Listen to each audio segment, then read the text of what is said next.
Assalomu alaykum, hurmatli kanal obunachilari, adabiyot ixlosmandlari, biz bilan birgalikda hikoyalar tahlil qilib borayotganlar. Ayni paytda Abdulla Qahhorning O'jar hikoyasini keling birgalikda ko'rib o'tamiz. Matnga kirishdan oldin savol berishim mumkin sizga. Aytaylik, o'jarlik nima deb? Ya'ni o'jarlik, qaysarlik nima o'zi? Ya'ni qanday odamlarni o'jar deb hisoblaymiz? Biz bilan bitta hamfikr bo'lmaganlar nima? Biz aytgan gaplarga ko'nmaydiganlarnimi, o'zining shaxsiy fikriga ega bo'lganlarnimi, kimni o'jar deymiz odatda? Ikkinchi savol, nima deb o'ylaysiz? Kimga qiyinroq? O'jar odamning atrofidagilargami yoki uning o'zigami? Bu ham qiziq savol o'ylab ko'rsak bo'ladi. Ya'ni qaysar odam qaysarlik qilib o'zini qiynaydimi yoki atrofdagilarni qiynaydimi? Kim ko'proq qiynaladi? Bu hikoya ikkita do'stning vino ichib, sharob ichib o'tirib olgan bir holatdagi bir vaziyatdagi bir kichkinagina dialogdan kelib chiqadigan hikoya. Va bunga epigraf sifatida Abdulla To'qayning shu she'rini bergan ekan. Ul tuta ot quyrug'idan bo'l uzun soch deb qo'ya, teknega boshda tugul tanqidga muhtoj deb qo'ya. Epigrafni men ustozim Dilmurod Qur'onovdan so'radim, qanday tushunish kerak deb, va ularning javobini aytaman sizga. Ya'ni u otning dumidan ushlaydi-da, bu uzun soch deb qo'yadi. Lekin nimaga soch bo'lsa, unda boshda emas, ya'ni quyruqda, orqa tarafda, buni tanqid qilish kerak deb qo'yadi, deyapti. Ya'ni shunday bir toifa odamlar haqida gap ketadiki, o'zi soch bilan dumning farqiga bormaydi-da, lekin tanqid qiladi demoqchi bo'lyapti. Qutbuddinovga ovchi oshnasi ikkita tustovuq in'om qildi. Tustovuq, siz rasmni ko'ryapsiz, parranda. Tustovuqlar tozalanib, tuzlanayotganda Qutbuddinovning fe'li aynidi. Ya'ni birorta shinavanda ulfat bilan bir pas dilkashlik qilgisi keldi. Uning qo'shnisi Zargarov yaqin bir oy bo'ladi, chorakam 1 litr xushbo'y vinoni dumbajigar bilan ichgani asrab yurar edi. Semiz tustovuqning daragini eshitib, "Xayr, qo'y so'ysak yana vino topilar", dedi. Ya'ni mana Qahhorda shunaqa uslub borki, mana o'zi bunday olib qaraganda bitta jumla, ana shu tustovuqdan boshlangan, bitta abzas deylik, kichkinagina qism. Shu qism o'zida bir necha narsani aniqlab oldik. Ya'ni Qutbuddinov degan personaj bilan tanishdik. Ikkinchi uning o'rtog'i Zargarov degan og'aynisi bilan tanishdik. Qo'shnisi bilan, u bilan qo'shni turadigan. Ular vino ichishni yaxshi ko'rishini, ulfatchilik deganda juda ham sovet davrida ommalashgan narsa edi. Hozir shu narsa yo'qoldi. Man yaqin yillardan beri ikkita erkakni o'tirib vino aroq ichib shinavandalik qilib, aytaylik, dilkashlik qilish degani gaplashib o'tirganini ko'rganim yo'q. Yaqin yillardan beri. Oldin shunaqa ediki, sovet davrida ikkita odam yig'ildim, albatta o'rtaga bitta ichkilik qo'yilardi, shuni ichib dumba jigar qovurib, yeb ichib o'tirishardi. Shu narsa zo'r suhbat hisoblanardi.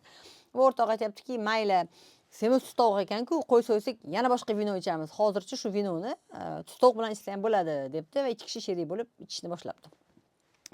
Bu ikki ulfat ahyonda mana shunday dilkashlik qilganlarida suhbat boshdan oyoq ikki mavzudan chetga chiqmasdi. Biri, shu ketishda shahrimiz yana 50 yildan keyin qanday bo'lar ekan? Ikkinchisi, so'nggi vaqtlarda fan kishilarni yoshartirish to'g'risida nega indamay qo'ydi. Ya'ni ikkita mavzuda gaplashar ekan ular. Shahar qanaqa bo'ladi 50 yildan keyin? Nimaga odamlar yosharish haqida o'ylamayapti? Ya'ni bir shunaqa maqolalar chiqib ommalashgan, bir shunaqa payt bo'lganki, odamlarni yoshartirish haqida maqolalar chiqishni boshlagan. Ya'ni bularni asosiy suhbat mavzu shu edi. Ya'ni ko'p ham unaqa zo'r mavzularda gaplashib yorishmasdi demoqchi bo'lyapti. Qutbuddinovning o'g'li Suyar ovqatdan keyin pionerlar saroyiga ketgan edi. Pionerlar saroyi u paytda hamma o'quvchilar pioner safiga o'tardi. Hozirgi yoshlar ijod saroyiga o'xshagan bir tashkilot, joy deylik.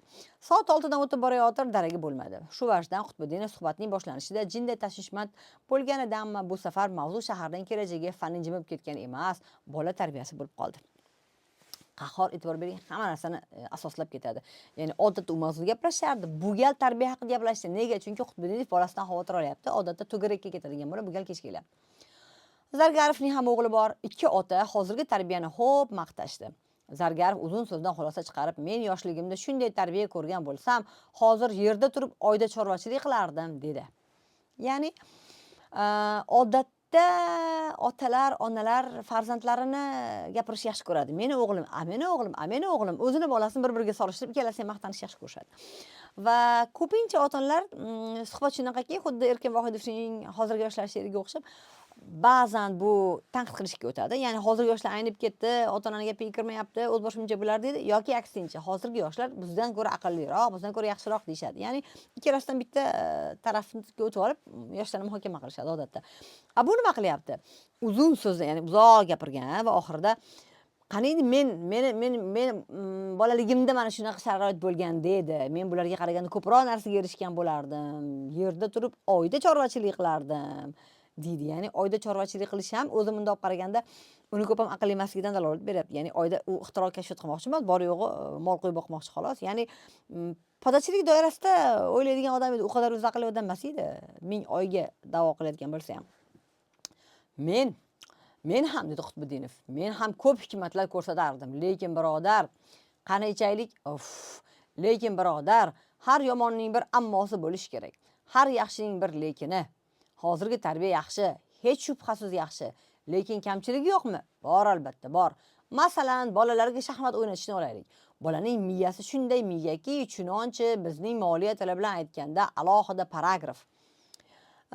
Qahhorning satirik asarlaridagi personajlar bir-biriga o'xshaydi. Ular olifta namo o'zini tutishga harakat qilib, moliya tili, chunonchi, paragraf degan so'zlar qo'shib gapirishni yaxshi ko'radi. Bu ularni ziyoli ko'rsatadi deb o'ylaydi. Va biron narsa haqida fikr bildirganda albatta tanqid ham qilib o'tish kerak deb o'ylashadi va tanqidiy narsalar qo'shib ketishadi. Otangizga rahmat. Kamol toping do'stim. Men ham xuddi mana shuni aytaman deb turgandim. Shundoq do'stim, bola deganingizning miyasi, siz nega ichmadingiz? Ko'ryapsizmi? Bolaning miyasi alohida paragraf deganda ijobiy ham salbiy ham gap aytmadi. Ikkinchisi esa uni ma'qulladi. Ijobiy ham salbiy gap aytmagani uchun u ham ijobiy yoki salbiy gap aytmadi. Chunki pozitsiya hali aniqlamagan. Agar u maqtaganda maqtardi, yomonlaganda yomonlardida. Shuning uchun nega ichmadingiz deb gapga burdi. Va odatda ichayotgan odamlar mast bo'lish boshlagandan keyin bir-birini ma'qullashni boshlaydi. Ha, to'g'ri aytasiz. Qanaqa gap aytsa ham. Fikrlar bir joydan chiqib, ikki tanqidchi ko'p mamnun bo'lishdi. Suhbat yana ham jonlanib ketdi. Hozirgi tarbiyani olib shaxmatga urildi, shaxmatni olib tarbiyaga, ikkovining ham dabdalasi chiqarildi. Ya'ni tarbiya haqida ham, shaxmat haqida ham tayinli gap aytishmayapti, ajrashyapti cholib. Qutbiddinov ryumkalarni yana to'ldirdi, qadah.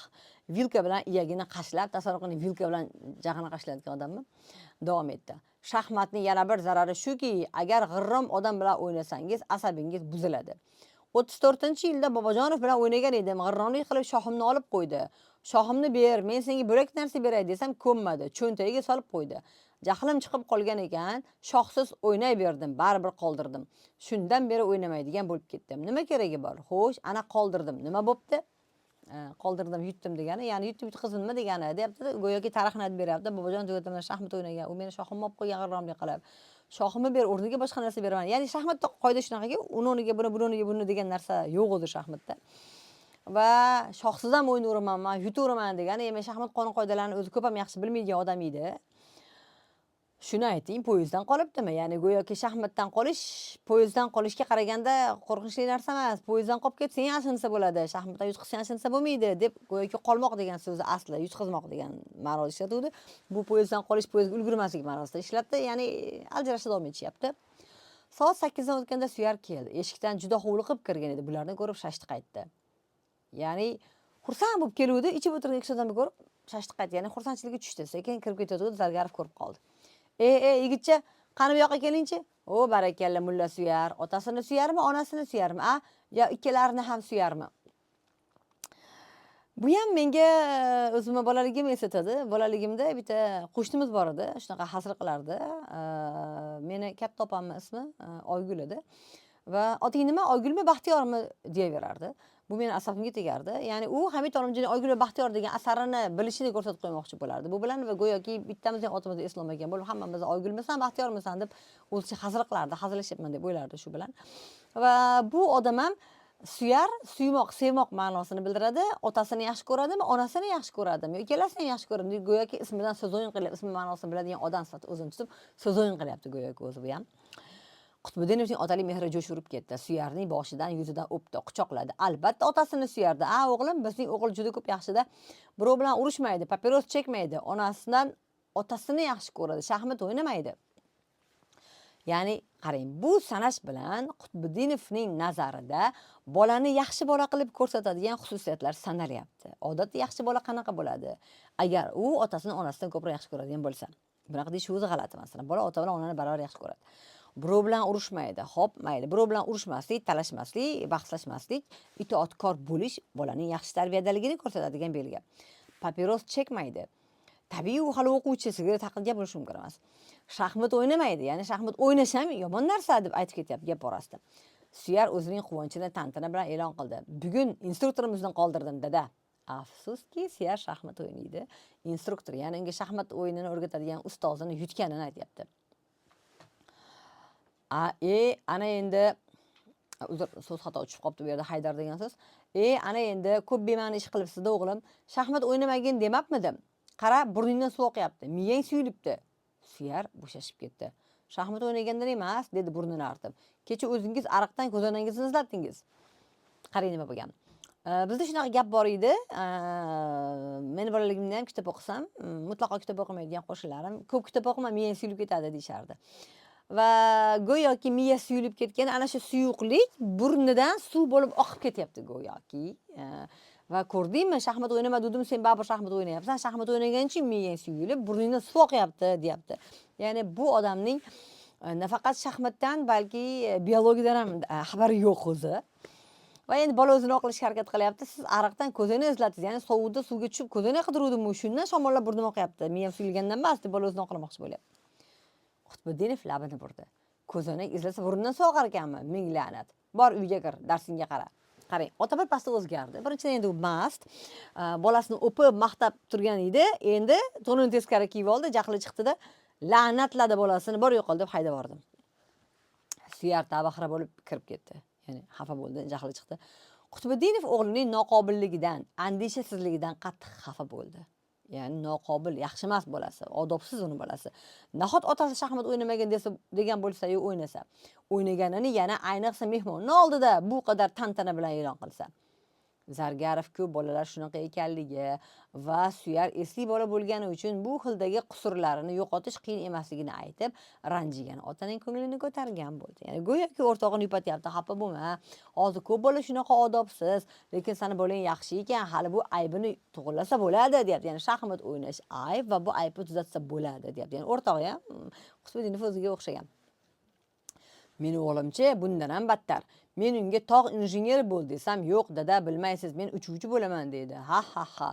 Voy itvachcha, men bilmas emishman. Ya'ni bu ikkita ota o'g'illarining aqlli va o'qimishli bo'layotgani, shaxsiy fikri borligi, o'zining fikrini himoya qilayotganligini odobsizlik deb qabul qilayotgan otalar. Hattoki o'zining bolasini itvachcha, itning bolasi deb so'kadi, vaholanki u uning bolasi. Ikki tanqidchi bolalarning otalarga gap qaytarishlarini, otalarning so'zlarini, ba'zan yerda qoldirishlarini hozirgi tarbiyada bo'lgan eng katta kamchilikning natijasi hisoblashdi. Va buni har kuni, har soati ko'rib turganlari holda bunga qarshi jamoat fikrini qo'zg'aguday bir ish qila olmaganlari uchun o'zlarini ayblashdi. Ya'ni gap olishibdi. Hozirgi bola tarbiyasiz bo'lib ketdi. Bu eng katta kamchiligi zamonaviy yoshlarni. Buni to'g'rilashimiz kerak, deyapti. O'tirib, biz to'g'rilash siqmadik-da, biz nimadir qilishimiz kerak deb o'ylayapti. Men shu to'g'rida gazetaga bir maqola yozsammi deb ham o'ylagan edim, dedi Zargarov. Lekin kelishtira olmasman deb qunt qilmadim. Chala chulpa yozib birovning oldiga shu to'g'rimi deb borgani nomus qilaman. Rostini aytsam, 56 ga kirib ham birovdan aql o'rganishni o'zimga ep ko'rmayman. Endi men sizga aytsam, biz birovga aql o'rgatsak tuzuk. Nima dedingiz? Qarang, bu ikkita gaplashib o'tirgan odam hikoyani boshida xuddi yosh odamdek taassurot qoldiradi, chunki bittadan o'g'li bor va bola yosh maktabda o'qiydi. Lekin endi qarang, dialogdan ma'lum bo'lyaptiki, bu odam 56 ga kirgan, ya'ni tuppa-tuzuk aqlga ega bo'lgan, aytaylik, hayot tajribasiga ega bo'lish kerak bo'lgan yoshda. Bunday olib qaraganda 50 yoshda odam ancha aqllilashadi, lekin qahor aytayaptiki, gap yoshda emas. Ya'ni vaqt o'tishi bilan ayrim odamlar faqat yosh katta bo'ladi, ayrim odamlar aqlli bo'ladi deydi. Ya'ni bu faqat yosh katta bo'lgan, xolos, aqlli bo'lmagan demoqchi bo'lyapti. Lekin shunda ham men endi 56 yoshda birovdan aql o'rganishim kerak emas, men aql o'rgatishim kerak bu yoshda, deyapti. Ya'ni shunday bir odamlar borki, yoshini pisanda qilishni yaxshi ko'radi. Yoshi katta bo'lgani uchungina hurmatga loyiqman deb o'ylaydi. Ya'ni men sendan kattaman, shuning uchun meni hurmat qil. Men sendan ko'proq ko'ylak yirtganman deb qo'yishardi ilgari. Ya'ni qahor shu qarashga, shu stereotipga qarshi chiqyaptiki, shunchaki yoshi katta degani u aqlli degani emas. Odam yoshi katta bo'lib ham ahmoq bo'lishi mumkin. Bu albatta Lekin men ham maqola yozishga yo'qman birodar. Endi biz o'tdik, bolalarimiz ham bizday bo'lmasin deng. Buning uchun bolalarga har xil adabiyotlardan o'qitish kerak. Bu to'g'rida ham hozirgi tarbiyaning o'choqlarimizning beparvoligi bor. Tarbiya o'choqlarining beparvoligi bor. Tarbiya o'choqlari deb maktablarni aytyapti. Chunonchi men u kuni o'g'lingizni imtihon qilib ko'rdim. Mazasi yo'q. Hatto Saltikov bilan Shedrin degan mashhur yozuvchilarni bir-biridan farq qila olmayapti. Ikkovi bitta odam deydi. Kula-kula o'libman, sizga aytaman deb esimdan chiqibdi. Ya'ni endi qarang, bu yonib turgan olovga go'yoki yog' sepgandek bo'ldi, battar qilyapti. Ya'ni go'yoki ikkalasi maqola yozardi-yu, yaxshi qilmaydi deb yozmayapti. Ya'ni o'zi asli tuzuqur maqola yozishdan qo'ldan kelmaydi. Lekin biz o'tdik, mayli endi bolalarimiz bizday bo'lmasdi. Ya'ni ular yaxshiroq bo'lishi uchun adabiyotlardan, ya'ni bular kitob o'qish adabiyotlarni emas, adabiyotlardan ayrimlarini o'qish kerak, saralab o'qish kerak. Va tarbiya o'choqlari deb jimjimador gapirsa ziyoli ko'rinmoqchi bo'lyapti. Ya'ni maktablar demayapti-da, tarbiya o'choqlari beparvo, maktab yaxshi o'qitmayapti. Sizni bolangiz Saltikov bilan Shedrinning farqiga bormayapti, ikkalasi bitta odam dedi, deyapti. Mana endi keling ma'lumot sifatida aytib ketaman. Ruslarning yozuvchisi bor, uning familiyasi o'zi Saltikov Shedrin. Rostdan ham bitta odam, shunchaki familiyasi Saltikov chiziqchi Shedrin yoziladi. Va bola asli haq bo'lgan, ya'ni uning ikkalasi Saltikov va Shedrin familiya ikkita boshqa odam emasligini bola bilgan, lekin buni kattalar bilmagan va kattalar buni tan olmayapti. Zargarov o'g'lim a'lochi deb hech kimga so'z bermasdi. Qutbeddinovning bu kulgusi uni tamom o'ldirdi. Rosti bilan shunday dedimi? Adabiyotdan ham a'lo baho olgan edi-ku. Adabiyot muallimi oshnangizdir. Saltikov bilan kim dedingiz? Haligi Shedrinnimi? Shuni bilmasa men qulog'ini tagi bilan sug'urib olaman.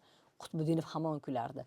Bilmaydi, bahuzur sug'urib olavering. Azbaroy xudo, ikkovi bir odam deydi. Ya'ni ikkalasi o'tirib Saltikov bilan Shedrinni farqlolmaydigan avlodni masxaralayapti. Qutbiddinovning me'yordon kulgusi Zargarovning g'ashini keltirdi. Ya'ni ichib olgan edi, endi g'ash kelib qoldi.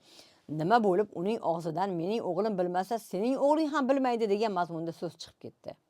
Qutbiddinov ham o'zining o'g'liga ishonganligi uchun Zargarovning bu bo'xtoniga darrov issig'ida zarba bergisi keldi. Ya'ni ikkitasi bir-biridan o'tar ahmoq o'zi, johil o'zi asli. Hozir dedi. Suyar, bu yoqqa chiq o'g'lim. Yotganmi dey, mayli. Bu yoqqa o'tir. Bizga bir narsa hal qilib ber. Saltikov katta yozuvchimi, Shedrin katta yozuvchimi? Suyar goh otasiga, goh Zargarovga qarar va hayron edi. Yo'qsa savolni noto'g'ri qo'ydingiz, dedi Zargarov. Bunday. Saltikov ilgari o'lganmi, Shedrin? Ikkovi bitta odam-ku, dedi Suyar nima gap ekanligini bila olmay. Ko'ryapsizmi? Ya'ni meni bolam aqlli, seni bolang ahmoq dedi. Yo'q, seniki ham ahmoq dedi. Isbotlashmoqchi bo'lishyapti va boladan so'radi va bola Saltikov Shedrinni kimligini otalaridan farqli o'laroq bilar ekan. Zargarov qiyqirib kuldi, chapak chaldi. Bunga ham qanoat qilmay o'rnidan turib o'yinga tushdi. Qutbiddinov do'qirdi. Sarqin 56 yosh odam o'ynab o'ngga tushib yuribdi. Ular sana bo'ling ham bilmayapti. Mastlik bu. Mastlik rostlik bu. Qutbiddinov do'qirdi. Saltikov bilan Shedrin, ya. Kim aytdi senga? O'zim bilaman. Kitobda bor. Shaxmatni ko'proq o'yna, itvachcha. Ya'ni go'yoki shaxmat o'ynab miya suyulganidan buni ham xato qilyapti. Qutbiddinov bola bechorani xo'p urishdi. Zargarov Qutbiddinovni o'larday kalaka qilib toza alamini oldi. Buning ham og'irligi Suyarga tushdi. Suyar yig'lab yubordi. Undoq demagin o'g'lim, dedi Zargarov bir pas jimlikdan keyin. Ya'ni bolasi yig'laganiga endi go'yoki rahmi keldi, achinyapti.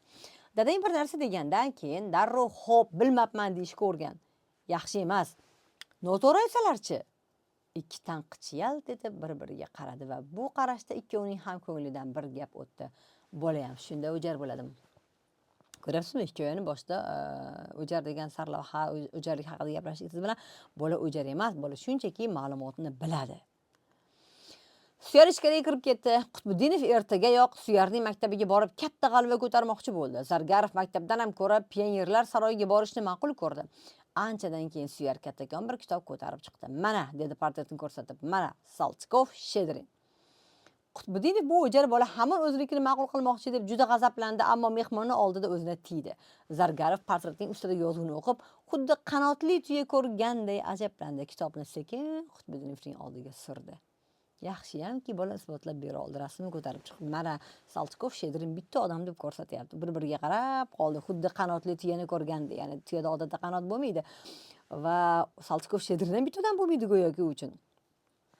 Qutbiddinov portretini uning ostiga yozuvga uzoq tikildi. So'ngra ko'zoynagini sekin qulog'idan o'rshidar ekan, yana sekin ko'zoyni eshitdi. Dedi. Saltikov Shedrin. Ko'rdingizmi, o'sha vaqtda yozuvchilar ham soqol qo'ygan ekan. Ko'ryapsizmi, gapni buryapti. Ha, bolam, sen haq ekansan deb ayta olmayapti, tan ola olmayapti va gapni buryapti, soqoliga gapni buryapti, go'yoki rasmga qarab. Jimlik cho'kdi. Suyar indamay ichkariga kirib ketdi. Shu yerda hikoya ham tamom. Chunki uning mantiqiy davomi g'alaba qozongan Suyarning bu ikki tanqidchidan o'ch olishi bo'lardi. Suyar buni lozim topmadi. Ko'ryapsizmi? Bola shu darajada aqlli ekanki, bola ana men haq bo'lib chiqdim-ku deb o'tirmadi, uyaltirib o'tirmadi. Salar o'ch oldim deb indamasdan chiqib keta qoldi. Buning mantiqiy davomi o'zi asli g'alaba edi, lekin shunaqa bo'lmadi, deyapti.